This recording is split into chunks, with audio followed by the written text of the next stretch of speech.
Hello बच्चों, कैसे उम्मीद करते हैं कि आप सभी को अच्छे होंगे। आपका मेरे चैनल पर एक बार फिर से बहुत बहुत स्वागत है। आज हम लोग इस वीडियो में क्लास 8 का एक्सरसाइज 3.2 पढ़ेंगे, जिसमें हमें चतुर्भुज के बारे में पढ़ना है और उसके प्रकार तथा गुण के बारे में पढ़ना है। तो चलिए शुरू करते हैं। पहले हम उसका बेसिक पढ़ेंगे और फिर चैप्टर को पढ़ेंगे।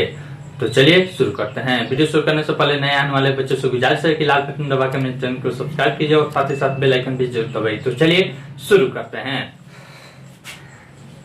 क्लास 8 एक्सरसाइज 3.2, इसमें हमें पढ़ना है चतुर्भुज के बारे में। सबसे पहले हम देखेंगे चतुर्भुज क्या है। क्वाड्रिलेटरल,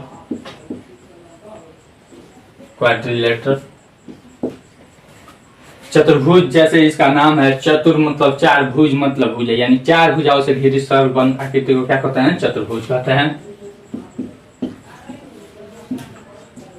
चार भुजाओं से घिरी सरल बंद आकृति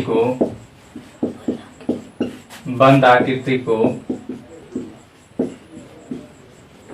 चतुर्भुज कहते हैं। जैसे में देख लीजिए, एक भुजा, दो भुजा, तीन भुजा, चार भुजा। चार भुजा से घिरी सरलबंद आकृति है, तो इसे क्या कहेंगे? चतुर्भुज कहेंगे। फिर एक और देखिए, तीन भुजा और यह एक चार भुजा। चार भुजा से यह घिरी सरलबंद आकृति है। सरल भी हो और बंद भी हो। अगर मान लीजिए कोई ऐसे बना दे, इसमें भी चार भुजा है, लेकिन क्या यह सरल आकृति है? क्या यह सरल आकृति है? नहीं है। एक दूसरे को काट दे रही है तो सरल आकृति है, और तो यह चतुर्भुज कहलाएगा? नहीं कहलाएगा। ठीक है।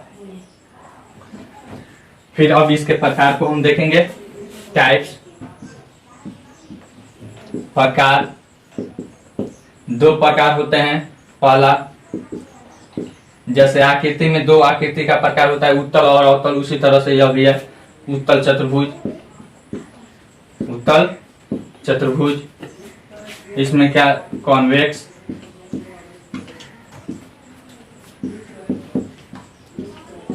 क्वाड्रिलेटरल,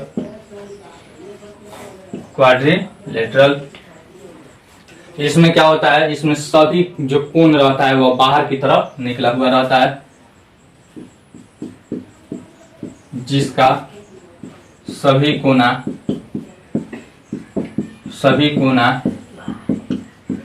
बाहर की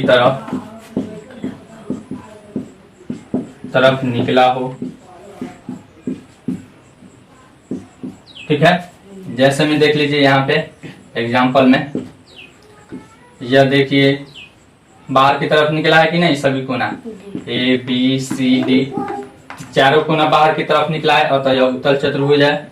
दूसरा में देखिए, अवतल चतुर्भुज,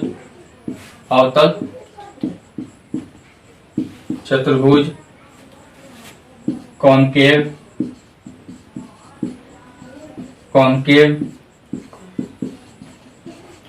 क्वाड्रिलेटरल, जिसका केवल एक कोना अंदर की तरफ धंसा हुआ हो, जिसका एक कोना अंदर की तरफ धंसा हुआ हो, अंदर की तरफ धंसा हो।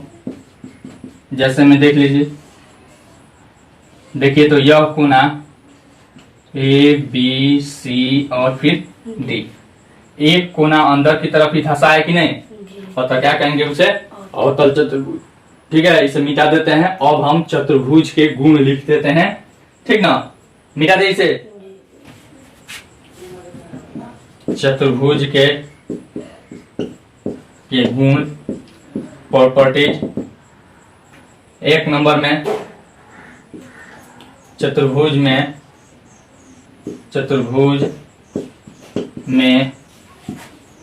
देख लीजिए यहाँ पे 4 क्या है, शीर्ष है, क्या है 4 शीर्ष, शीर्ष मतलब कोना, ठीक है ना, नोखी। फिर उसके बाद 4 भुजा, 1 2 3, 4 भुजा, 4 भुजा, और फिर 4 कोण, 1 2 3 4, कितना कोण, 4 कोण। और फिर विकर्ण देखिए, विकर्ण देखिए, एक विकर्ण और फिर एक यह विकर्ण, यानी कि 2 विकर्ण, 2 विकर्ण होते हैं, ठीक है। फिर उसके बाद यहाँ पे 2 नंबर में परिमाप का अर्थ होता है इसके किनारे किनारे एक चक्कर। तो अलग अलग हम चतुर्भुज का प्रकार पढ़ेंगे तो वहां पे उसका परिमाप का सूत्र हम बताएंगे, और फिर क्षेत्रफल का। फिर उसके बाद होता है चारों अंतः कोणों का योग, चारों अंतः कोणों का योग, कोणों का योग हमेशा कितना होता है, 360 डिग्री होता है। कितना होता है, 360 डिग्री होता है। कोई दिक्कत? चलिए अब मिटा देते हैं। अब फिर हम पढ़ेंगे उत्तल चतुर्भुज के प्रकार। उत्तल चतुर्भुज के प्रकार, टाइप्स ऑफ कॉन्वेक्स,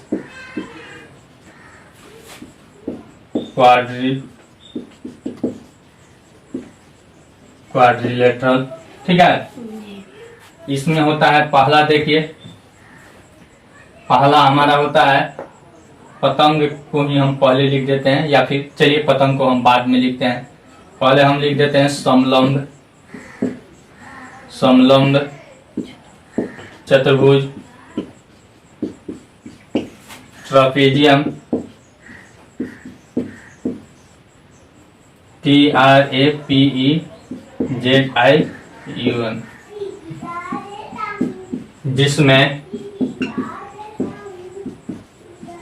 केवल 2 भुजाओं का युग्म आपस में समांतर होता है, जिसमें केवल 2 भुजाओं का युग्म समांतर होता है, समांतर होता है।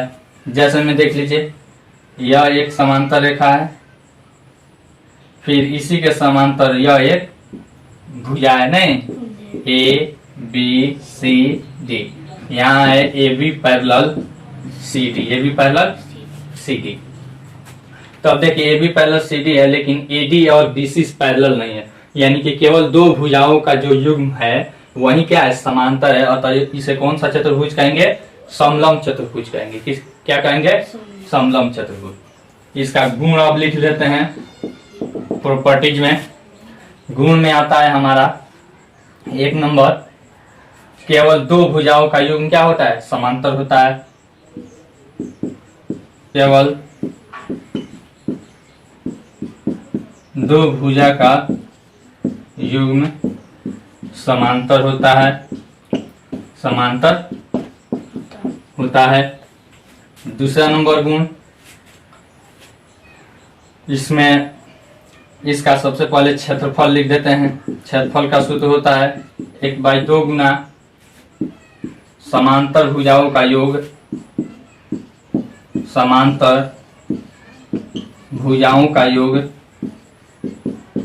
योग और गुना शीर्ष लंब कहिए या फिर ऊंचाई कहिए, ठीक है। यहाँ पे ऊंचाई हम लिख देते हैं, कोई दिक्कत?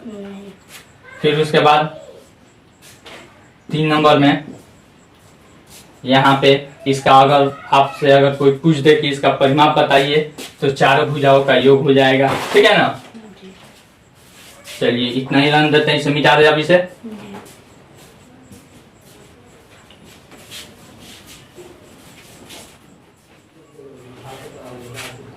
दो नंबर में अब हम देखते हैं समांतर चतुर्भुज है, समांतर चतुर्भुज पैरेललोग्राम, पैरेललोग्राम। अब देखिए इसमें क्या होता है, इसमें आमने सामने की भुजाएं बराबर तथा समांतर होती है, जिसके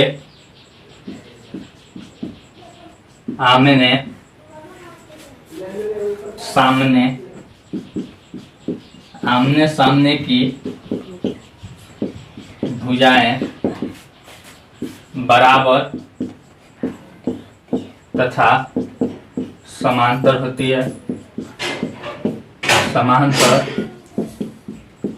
होती है, जैसे में देख लीजिए यहाँ पे यह भुजा है, थोड़ा सा बड़ा कर देते हैं, फिर एक यहाँ पे ऐसे है, फिर यहाँ पे एक ऐसे है।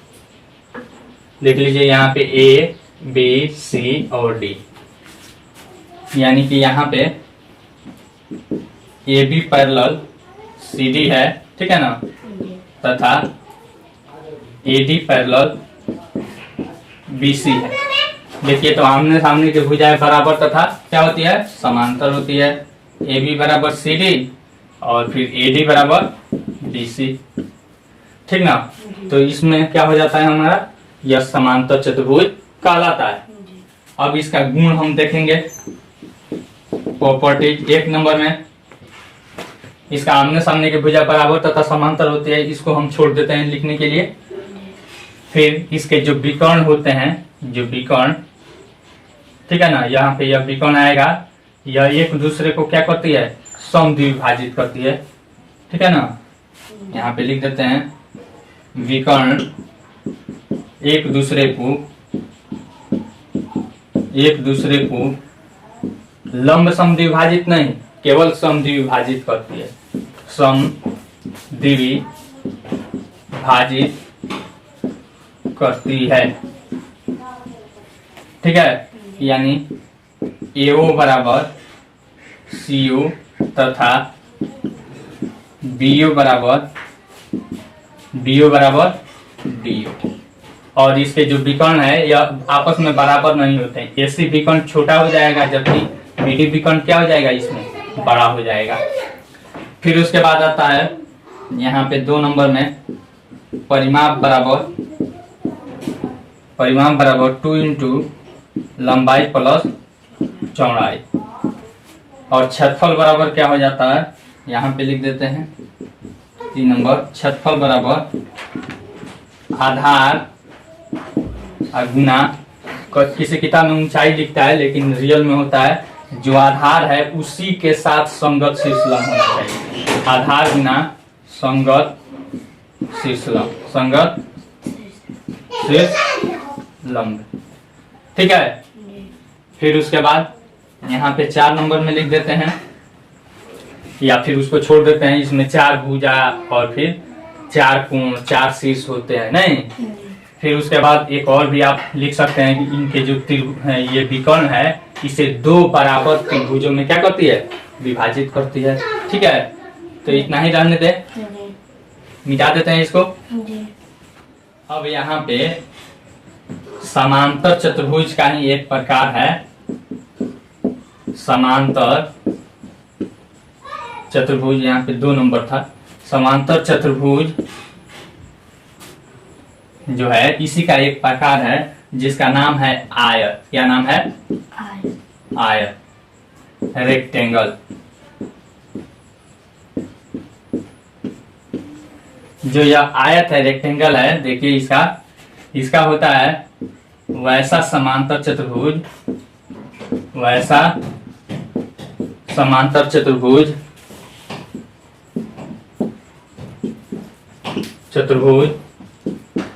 जिसका प्रत्येक कोण 90 डिग्री का होता है, 90 डिग्री का होता है। जैसे में देख लीजिए यहाँ पे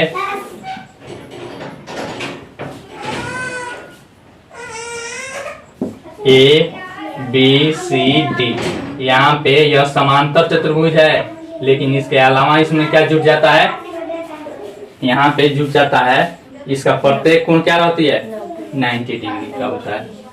यहाँ पे देख लीजिए इसका गुण 1 नंबर में सभी कोण 90 डिग्री का होता है। 2 नंबर में देखिए आमने सामने की भुजा बराबर, आमने सामने की भुजा बराबर तथा समांतर होती है, तथा समांतर होती है। ठीक है ना। जैसे यह भुजा बराबर यह भुजा और यह भुजा बराबर यह भुजा। फिर उसके बाद इसका विकर्ण 3 नंबर। सबसे पहले यहाँ पे परिमाप का सूत्र लिख देते हैं। परिमाप बराबर होता है 2 इंटू लंबाई प्लस चौड़ाई, और क्षेत्रफल बराबर हो जाता है 4 नंबर में क्षेत्रफल बराबर लंबाई गुना चौड़ाई, लंबाई गुना चौड़ाई। ठीक है। फिर 5 नंबर में हम देखते हैं, 5 नंबर में हमारा हो जाएगा इसमें विकर्ण का सूत्र हम लिख देते हैं। विकर्ण डायगोनल बराबर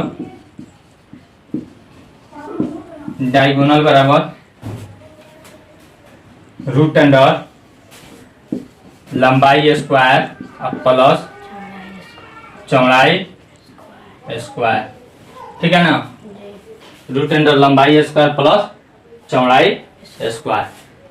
फिर इसमें समांतर चतुर्भुज में एक चीज मेरा छूट गया है कि आमने सामने का जो कोण है, ठीक है ना, वह भी बराबर होता है। जिस तरह से आमने सामने की भुजा बराबर होती है समांतर चतुर्भुज में, उसी तरह से इसमें आमने सामने के कोण भी क्या होती है बराबर होती है। चलिए अब इसे मिटा दे। नहीं, एक और चीज इसमें छूट रहा है। जो विकर्ण होता है, यह जो विकर्ण आएगा, ठीक है ना, एक दूसरे को क्या करेगा समद्विभाजित करेगा, और दोनों विकर्ण की लंबाई क्या होती है इसमें बराबर होती है। यह भी हम लिख देते हैं।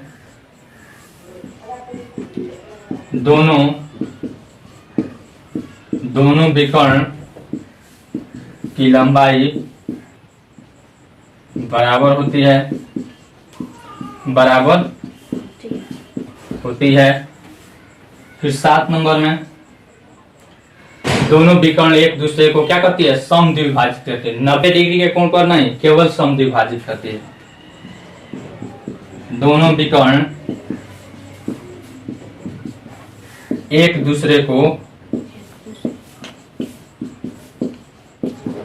दूसरे को समद्विभाजित करती है, समद्विभाजित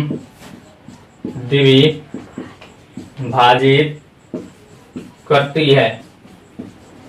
जैसे में देख लीजिए यहाँ पे ओ पर काट रहा है, तो यहाँ हो जाएगा AO बराबर OC बराबर फिर BO बराबर DO, यानी कि सभी की लंबाई क्या हो जाएगी, सभी लंबाई इसका बराबर हो जाएगी। ठीक है ना। चलिए मिटा देते हैं। अब एक चीज और इसमें है, इसी का समांतर चतुर्भुज का ही एक प्रकार आ जाता है समचतुर्भुज। ठीक है ना। और फिर समचतुर्भुज का प्रकार आ जाता है एक आपको वर्ग। तो हम क्या करते हैं समचतुर्भुज को अलग एक प्रकार बना देते हैं। ठीक है ना। इस तरह से हमको क्या रहेगी आसानी रहेगी। अब है यहाँ पे समचतुर्भुज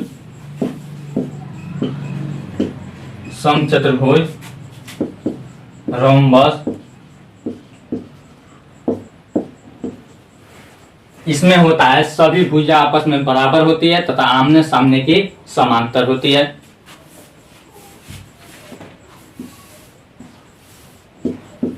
जिसकी सभी भुजा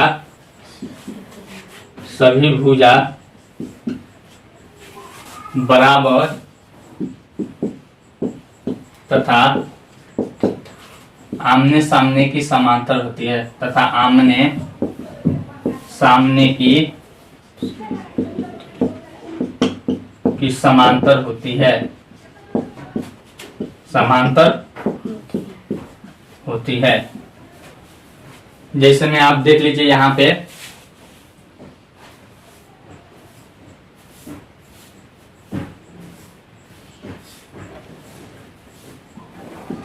ए बी सी डी, यह भुजा यह भुजा यह भुजा यह भुजा सभी क्या है, बराबर है। तथा यहाँ पे आमने सामने की भी क्या है, समांतर है, A B parallel C D, और फिर यहाँ पे A D parallel B C, ठीक है ना। और फिर सभी भुजा आपस में क्या होती है, इसकी बराबर होती है, ए डी बराबर ए बी बराबर बी सी बराबर सी डी, चारों भुजा आपस में बराबर होती है। यह रियल में समांतर चतुर्भुज का प्रकार है। क्या है, समांतर चतुर्भुज का प्रकार है, ठीक है ना। जितना भी सम चतुर्भुज होगा सभी समांतर चतुर्भुज होते हैं। अब इसका हम गुण लिख देते हैं, क्या लिख देते हैं, गुण। इसका गुण क्या हो जाएगा, सभी भुजा बराबर होती है, इसको इसमें लिख दिए हैं, इसको रहने देते हैं। यहाँ पे विकर्ण एक नंबर में पहले इसका क्षेत्रफल लिख देते हैं। सम चतुर्भुज का क्षेत्रफल होता है आधार गुना संगत शीर्षलंब या फिर संगत ऊंचाई, संगत शीर्षलंब या फिर आप ऊंचाई भी लिख सकते हैं। 2 नंबर में परिमाप बराबर 4 गुना 1 भुजा, 4 गुना 1 भुजा। 3 नंबर में इसके आमने सामने के कोण भी क्या होते हैं, आपस में बराबर होते हैं, इसको लिख देते हैं। आमने सामने के कोण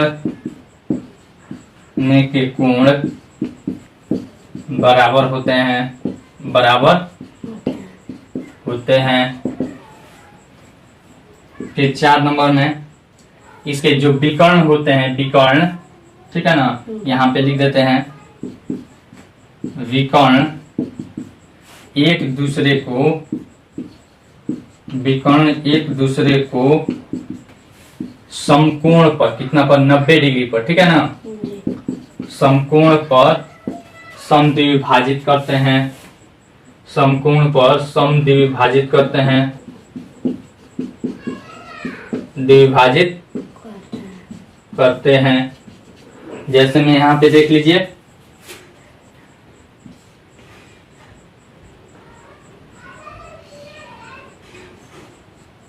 यह जो विकर्ण इसका आएगा और फिर यह विकर्ण यह 90 डिग्री पर क्या करेगा, समद्विभाजित करेगा। यहाँ पे मान लीजिए ओ पर काट रहा है तो इसका हो जाएगा AO बराबर OC, AO बराबर OC, और फिर यहाँ पे हो जाएगा DO बराबर BO, ठीक है ना। और फिर कोण AOB बराबर 90 डिग्री। यहाँ वाला भी कोण कितना होगा, 90 डिग्री होगा। सभी कोण यहाँ पे कितने डिग्री पर एक दूसरे को काटेंगे, 90 डिग्री पर समद्विभाजित करेंगे, ठीक है। इसको मिटा देते हैं। अब एक आता है वर्ग, स्क्वायर। स्क्वायर वर्ग जो आता है यह क्या है, सम चतुर्भुज है। समांतर चतुर्भुज भी आप बोल सकते हैं और सम चतुर्भुज भी आप बोल सकते हैं। यह है सम चतुर्भुज, जिसमें क्या होता है, सभी भुजा बराबर होती है तथा प्रत्येक कोण 90 डिग्री होता है। जिसका सभी भुजा बराबर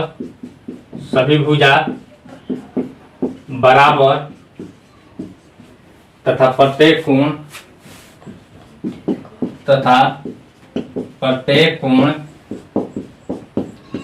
90 डिग्री का होता है। इसको क्या कहते हैं, वर्ग कहते हैं।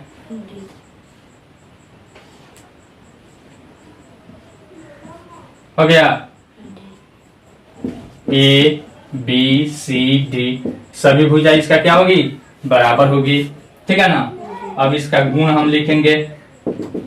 1 नंबर परिमाप बराबर 4 गुना 1 भुजा, 4 गुना 1 भुजा।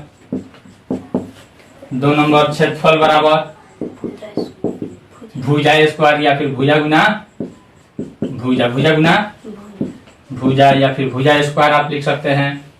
फिर उसके बाद विकर्ण बराबर √2 गुना एक भुजा √2 गुना एक भुजा।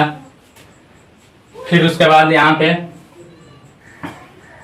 4 नंबर में, और इसका जो विकर्ण होता है, एक दोनों विकर्ण इसका क्या होता है, बराबर होता है। दोनों विकर्ण बराबर होते हैं, दोनों विकर्ण बराबर होते हैं, ठीक है। और जो दोनों विकर्ण है एक दूसरे को समकोण पर समद्विभाजित करते हैं। विकर्ण एक दूसरे को समकोण पर समद्विभाजित करते हैं, समद्विभाजित करते हैं। जैसे में देख लीजिए यहाँ पे यह एक विकर्ण और यह एक विकर्ण। यहाँ पे AC बराबर BD, दोनों विकर्ण की लंबाई क्या होगी, बराबर होगी, ठीक है ना। और यहाँ पे O पर काट रही है या समकोण पर विभाजित करती है, तो यहाँ पे सभी, यहाँ पे कटान क्या हो जाएगी, बराबर हो जाएगी। AO बराबर OC बराबर BO बराबर DO, यानी कि सभी जो कटा हुआ है यहाँ पे 4 बराबर भाग में इसको क्या कर रहा है, विभाजित कर रहा है। इसको मिटा दे अभी से। एक और चीज आता है इसमें, यहाँ पे क्षेत्रफल बराबर एक और सूत्र हो जाता है, 1/2 गुना विकर्णों का गुणनफल। क्या हो जाता है, 1/2 गुना विकर्णों का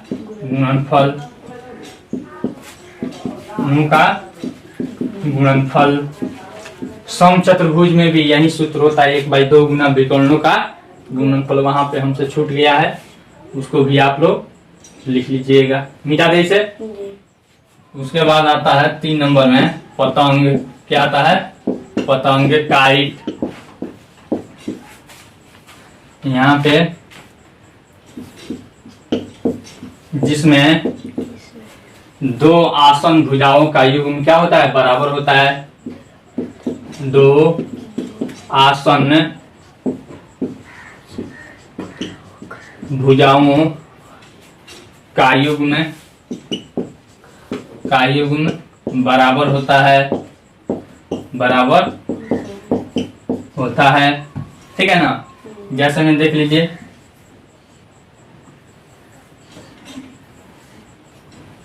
अब यहाँ पे ABCD, तो यह भुजा इसके बराबर है और यह भुजा इसके बराबर, यानी आसन भुजा किसको कहते हैं, जिसमें एक शीर्ष क्या हो, उभयनिष्ठ हो। देख लीजिए CD और BC में यह C क्या है, कॉमन है, उभयनिष्ठ है कि नहीं।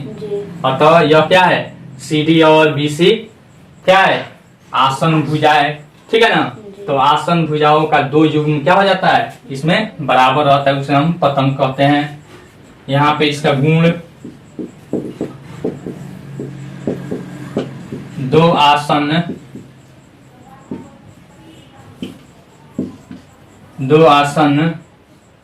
भुजा का युग्म क्या होता है, बराबर होता है। फिर उसके बाद 2 नंबर, इसका ये जो विकर्ण होते हैं एक दूसरे को समकोण पर काटते हैं। दोनों विकर्ण आपस में बराबर नहीं होते हैं, ठीक है ना। यहाँ पे दोनों विकर्ण यहाँ पे दोनों विकर्ण एक दूसरे को समकोण पर काटते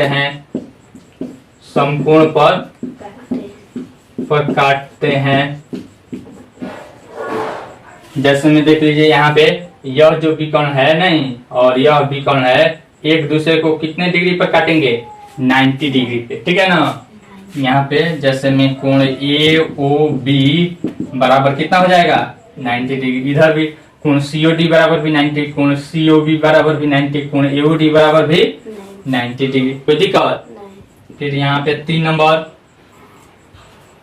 नंबर में हमारा इसका एक और गुण होता है, यह जो है कोण, यह कोण और यह कोण क्या हो जाएगा, बराबर होता है। यानी कि दो समूह कोणों का एक युग्म क्या होता है, आपस में बराबर होता है।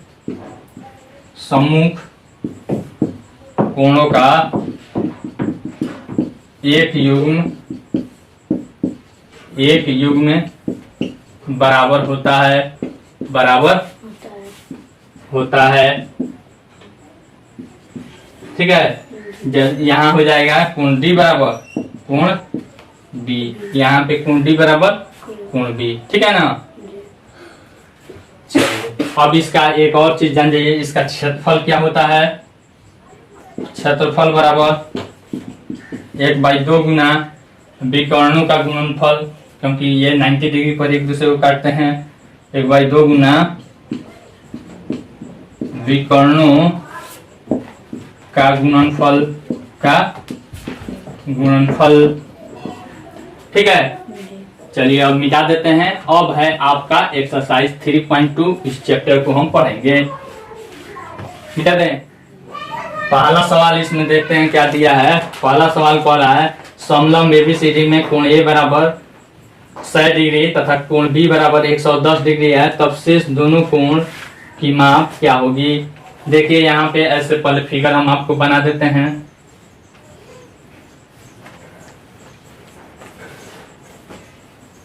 यह और यह समांतर है, समलंब दे दिया है ए बी सी और फिर डी। यह 100 डिग्री और यह 110 डिग्री, तो यहाँ पे यह और फिर यह कोण पूछ रहा है। ठीक है ना। तो देखिए समांतर रेखा जब हम पढ़ाए थे तो उस समय 6 क्लास में हम पढ़ाए थे। ये समांतर रेखाओं को कोई तिर्यक रेखा काटती है तो 3 कंडीशन होता है। संगत कोण बराबर होता है, एकांतर कोण बराबर होता है और अंतः कोणों का योग क्या होता है 180 डिग्री होता है। ठीक है ना। तो यहाँ पे यह और यह क्या है, A B parallel C D है। ठीक है ना।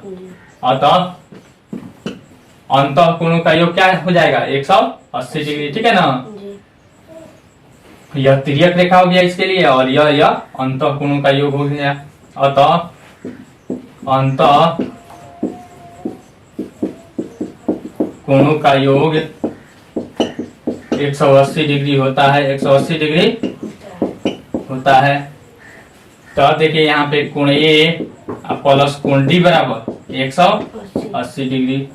अब यहाँ पे कोण ए का वैल्यू हमको दे दिया है 100 प्लस कोण डी बराबर 180 डिग्री और कोण डी बराबर यह संख्यान हो गया 100, इधर प्लस में इधर आ जाएगा तो 180 डिग्री माइनस 100 डिग्री। कोण डी बराबर 180 में से 100 जाएगा 80 डिग्री। एक आंसर आ गया। फिर उसी तरह से यहाँ पे सी का भी निकाल लेंगे पुनः। कोण बी प्लस कोण सी बराबर 180 डिग्री। ठीक है ना। पोस्ट में से लिख दीजिएगा एक ही ओर के अंतः कोणों का योग, एक ही ओर के अंतः कोणों का योग। ठीक है। कोण बी बराबर कितना दिया है 110 डिग्री प्लस कोण सी बराबर 180 डिग्री। कोण सी बराबर 180 और माइनस 110 डिग्री। कोण सी बराबर 180 में से 10 जाएगा कितना 70 डिग्री। कोई दिक्कत 80 डिग्री और 70 डिग्री हो गया। मिटा दे इसे। दूसरा नंबर हम सवाल देखते हैं क्या कह रहा है। एक समांतर चतुर्भुज की आसन भुजाएं 3:2 के अनुपात में है। यदि पहली आसन भुजा 6 सेमी हो तब उस समांतर चतुर्भुज की परिमिति क्या होगी। सबसे पहले समांतर चतुर्भुज हम बनाते हैं। सबसे पहले आप क्या कीजिएगा रफ एक बना लीजिएगा। ठीक है ना। जैसे यहाँ पे कह रहा है यह है हमारा समांतर चतुर्भुज। समांतर चतुर्भुज के आमने सामने की भुजा क्या होती है बराबर होती है तथा समांतर होती है। आसन भुजा कह रहा है यहाँ पे मान लीजिए आसन भुजा उसे कहते हैं जो भुजाएं एक बिंदु पर एक शीर्ष पर मिलती हो या फिर दो भुजाओं में जिनका शीर्ष एक उभयनिष्ठ हो। ठीक है ना। तो इस भुजा में और इस भुजा में यह शीर्ष क्या है उभयनिष्ठ है, अतः यह दोनों क्या हो जाएगी आसन भुजा। यह लंबाई और यह चौड़ाई हो गई। ठीक है। तो यहाँ पे कह रहा है 3:2 के अनुपात में है। तो कह रहा है कि पहला का मान 6 cm है, 6 cm दे रहा है। ठीक है ना। हाँ 6 cm दे रहा है। तो दूसरा का मान बताइए। तो यहाँ पे माना कि लिखेंगे, माना कि दूसरी भुजा बराबर 1 cm है, ठीक है ना। तो यहाँ पे प्रश्न से अब लिख लेंगे, प्रश्न से हम सोल्व करेंगे इसे। 3:2 समानुपात, ठीक है ना। पहली भुजा का मान 6 दे दिया है, तो अनुपात दूसरी भुजा का मान कितना मान है x, तो x मान लिए हैं, ठीक है ना। अब इसको बट्टा में करते हैं। अनुपात का अर्थ होता है बट्टा 3/2 और समानुपात का अर्थ होता है बराबर 6/x। अब देखिए तो समीकरण हल हो जाएगा कि नहीं, क्रॉस मल्टीप्लीकेशन हो जाएगी। 3 गुना x बराबर 6 गुना 2 हो जाएगी। यह इधर भाग में है तो इधर गुना में, यह इधर भाग में इधर आएगा गुना में। अब x बराबर 6 गुना 2 अब भाई 3 दूनी 6, यानी x बराबर 2 दूनी 4 cm। आसान हो गया है कि नहीं। यानी कि दूसरा अनुपात जो है वह क्या हो जाएगी, दूसरा अनुपात का मान बराबर 4 cm, आंसर। मिटा दे इसे। फिर उसके बाद एक और चीज इसमें कह रहा है कि परिमिति ज्ञान कीजिए। क्या कीजिए, परिमिति। तो देख लीजिए, परिमिति चाहे परिमाप एक ही होता है। तो समांतर चतुर्भुज का परिमाप, समांतर चतुर्भुज का परिमाप बराबर 2 इंटू लंबाई प्लस चौड़ाई। 2 इंटू लंबाई का वैल्यू हमारा दे दिया है 6 नहीं, अब प्लस चौड़ाई का यहाँ पे आया है 4। 2 गुना छोटा कोष्ठ का पहले क्रिया होगा, 6 4 10, 2 गुना 10 बराबर 20 cm, आंसर। एक यह आंसर और एक वो आंसर। मिटा दे इसे। तीसरा नंबर सवाल कह रहा है समांतर चतुर्भुज का एक कोण 120 डिग्री है, तो उसके बाकी तीनों कोणों की माप क्या होगी। सबसे पहले इसका एक कच्चा फिगर बनाइएगा, ठीक है ना। यहाँ पे कह रहा है एक कोण का मान कितना है 120 डिग्री नहीं, तो अन्य कोणों का माप क्या होगा, अन्य कोणों का माप क्या होगा। तो कोण ए बराबर, यहाँ पे कोण ए बराबर कोण सी, किस नियम से, समांतर चतुर्भुज के समूह कोण क्या होते हैं, बराबर होते हैं। क्वेश्चन में लिख दीजिएगा, समांतर चतुर्भुज के समूह कोण बराबर होते हैं, बराबर होते हैं। तो कोण ए बराबर कोण सी का वैल्यू कितना है 120 डिग्री, एक आ गया, ठीक है। अब फिर कोण बी का हम निकालेंगे, तो यहाँ पे पुनः कोण बी अब प्लस कोण सी बराबर 180 डिग्री। समांतर चतुर्भुज के दो आसन कोणों का योग कितना होता है 180 डिग्री, ठीक है ना। किस नियम से हो जाता है देख लीजिए, यह समांतर है और यह तिर्यक रेखा काट रही है, तो एक ही ओर के अंतर कोणों का योग कितना होता है 180 डिग्री होता है।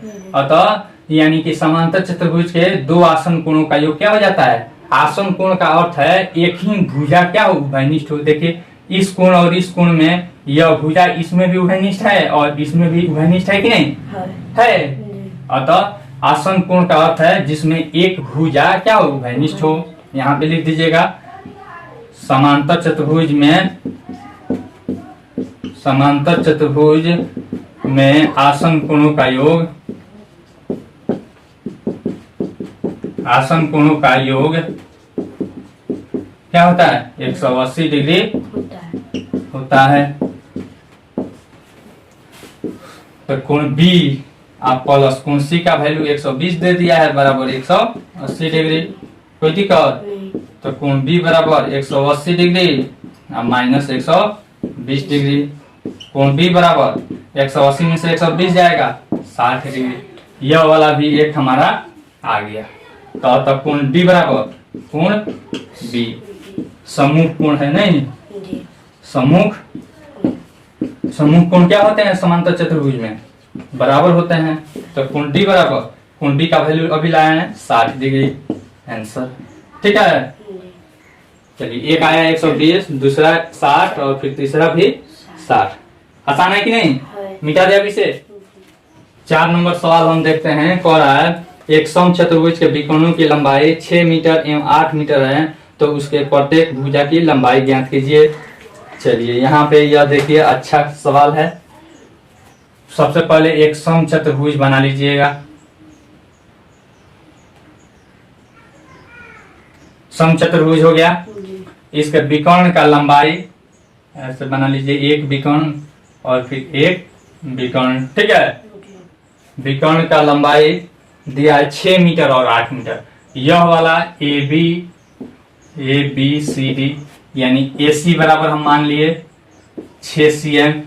मीटर दिया है या मीटर दिया है, cm नहीं दिया है, क्या दिया है, मीटर। और यहाँ पे BD बराबर दिया है 8 मीटर, ठीक है ना। तो पूछ रहा है कि उसके प्रत्येक भुजा की लंबाई ज्ञात कीजिए। तो इसका भुजा की लंबाई हमको क्या करना है, यह वाला ज्ञात करना है। तो एक चीज देखिए, जो विकर्ण होती है समचतुर्भुज में, वो एक दूसरे को समकोण पर क्या करती है, समद्विभाजित करती है, ठीक है ना। यहाँ पे मान लीजिए O पर विभाजित कर रही है, यहाँ पे लिख देंगे समचतुर्भुज के विकर्ण, समचतुर्भुज के विकर्ण एक दूसरे को, उसके प्रॉपर्टीज को लिख देते हैं, को समकोण पर समद्विभाजित करते हैं, समकोण पर समद्विभाजित करते हैं, समद्विभाजित करते हैं। जब समकोण पर समद्विभाजित करेगा तो यानी कि AO बराबर कितना हो जाएगी, AO बराबर OC बराबर AC/2 हो जाएगा। इसके अधिया तो AC का वैल्यू है 6/2 बराबर 3 मीटर। फिर उसके बाद यहाँ पे DO बराबर BD/2, BD का वैल्यू 8 है, 8/2 बराबर 4 मीटर। कोई दिक्कत? अब यहाँ पे देख लीजिए, यह 4 मीटर, यह 3 मीटर आ गया। इसका और इसका वैल्यू हमें मिल गया। तो देखिए, तो यह एक त्रिभुज बन जा रहा है कि नहीं, और वह भी कौन सा त्रिभुज, समकोण त्रिभुज बन रहा है। यहाँ पे 90 डिग्री बन जा रहा है, और यह देखिए तो समकोण त्रिभुज नहीं बन जा रहा है। जब समकोण त्रिभुज हो गया तो 90 डिग्री के सामने वाली भुजा कौन होती है। तो देखिए, कौन बराबर भुजा नहीं बराबर रूट अंडर लंब स्क्वायर प्लस आधार स्क्वायर होता है, लंब स्क्वायर प्लस आधार स्क्वायर। अब देखिए यहाँ पे लंब का वैल्यू कितना, 4 का स्क्वायर कर लीजिए आप, प्लस आधार का 3 का स्क्वायर, 4 चौका 16 आप प्लस 3 9, 16 9 25, और 25 का वर्गमूल निकलेगा तो कितना हो जाएगा, 5 मीटर आंसर। यही ना होगा। भुजा की लंबाई कितना आ गई, 25 का वर्गमूल कितना होता है, 5। समझ में आया कि नहीं है। सबसे पहले हम क्या किए हैं, यह गुण लिखे हैं, नहीं यह गुण तो आपको मालूम है कि समचतुर्भुज के विकर्ण एक दूसरे को क्या करती है, समकोण पर विभाजित करती है, नहीं समद्विभाजित। तो यानी ऐसे छोटा विकर्ण है, इसका वैल्यू हमको मिल गया है, दिया है किताब में 6 और बड़का का दिया है 8, ठीक है। तो इसका अधिया क्या होगा, इस पूरा का अधिया ई हो जाएगा 3 मीटर, और इस पूरा का अधिया इतना हो जाएगा 4 मीटर, ठीक है। यहाँ तक कोई दिक्कत नहीं, वही चीज यहाँ तक हम किए हैं। अब देखिए तो यह क्या बन रहा है, एक त्रिभुज बन रहा है कि नहीं, ऐसे ढक लेंगे तो त्रिभुज बन रहा है। तो जब त्रिभुज बन रहा है तो, और यहाँ पे 90 डिग्री बन जा रहा है, 90 डिग्री यह बन रहा है, समकोण पर समद्विभाजित करता है। तो 90 डिग्री जैसे ऐसे रहता है कोई त्रिभुज, तो यह कोण होता है, यह लंब, यह आधार, यह लंब होता है। तो इसमें इसका वैल्यू निकालने के लिए हम सूत्र लिखवाए हैं 7वां क्लास में। कोण बराबर क्या होता है, रूट अंडर लंब स्क्वायर प्लस आधार स्क्वायर लिखवाए हैं, यानी P square plus B square, यही ना लिखवाए हैं। तो इसी सूत्र के आधार पर हम, यह जो भुजा है यह कोण है कि नहीं, इस त्रिभुज के लिए यह क्या है, कोण है, जबकि इस पूरे आकृति के लिए यह क्या है, भुजा है, ठीक है ना। तो वही भुजा बराबर कोण हम लिख दिए हैं, ठीक है, और वही सूत्र लगा दिए हैं, लंब स्क्वायर प्लस आधार स्क्वायर। आसान है कि नहीं, समझ में आया, मिटा दिया विषय। 5 नंबर सवाल हम देखते हैं, कह रहा है एक आयत और समांतर चतुर्भुज में क्या समानता और क्या अंतर है। सबसे पहले समानता लिख लीजिए, ठीक है ना, समानता, इधर आयत लिख लीजिए और इधर क्या है, समांतर चतुर्भुज है, इधर समांतर चतुर्भुज। ठीक है, एक नंबर सबसे पहले समानता क्या है, देखिए आमने सामने की भुजा बराबर तथा समांतर होती है नहीं। अरे आयत ऐसे होता है और समांतर चतुर्भुज ऐसे रहता है ना। तो देखिए, तो आमने सामने की भुजा बराबर तथा समांतर होती है, उसमें भी वही होती है।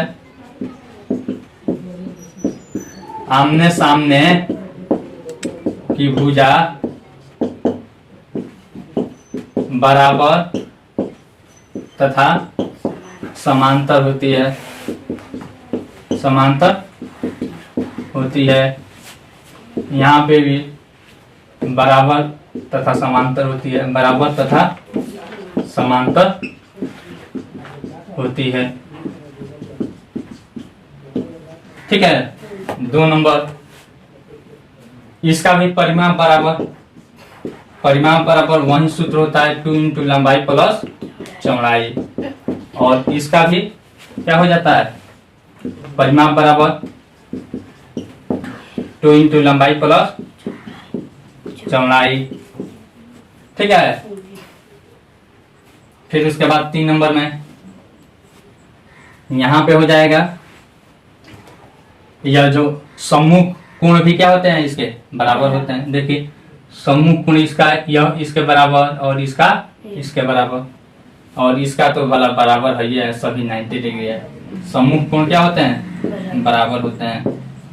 सम्मुख कोण बराबर होते हैं। इसका 3 नंबर में सम्मुख कोण बराबर होते हैं, सम्मुख कोण बराबर होते हैं।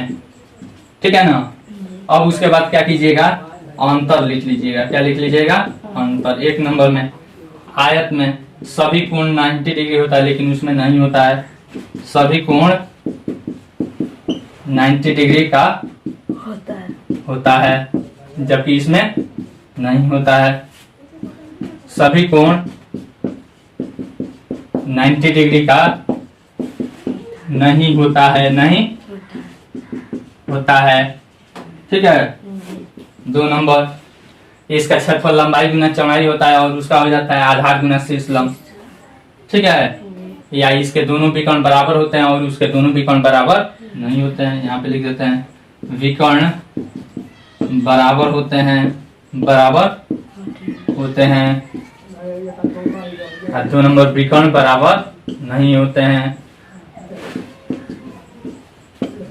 बराबर नहीं होते हैं। ठीक है ना। बस यही 2 लिख कर दीजिएगा, और भी आप लिखना चाहते हैं तो अपने मन से लिख दीजिएगा। ठीक है ना। चलिए, आपका यह चैप्टर 3.2 खत्म हुआ। अगले चैप्टर में है हमारा 4, जिसमें हमें डेटा के बारे में पढ़ना है, आंकड़े का प्रबंधन पढ़ना है। आई होप आपको यह वीडियो बहुत पसंद आई होगी। अगर वीडियो पसंद आई तो लाइक कीजिए, अपने फ्रेंड्स के साथ शेयर कीजिए तथा कमेंट करके अपना सुझाव जरूर दीजिए। साथ ही साथ इसे पढ़ने वाले बच्चों के साथ जरूर शेयर कीजिए। Thanks for watching.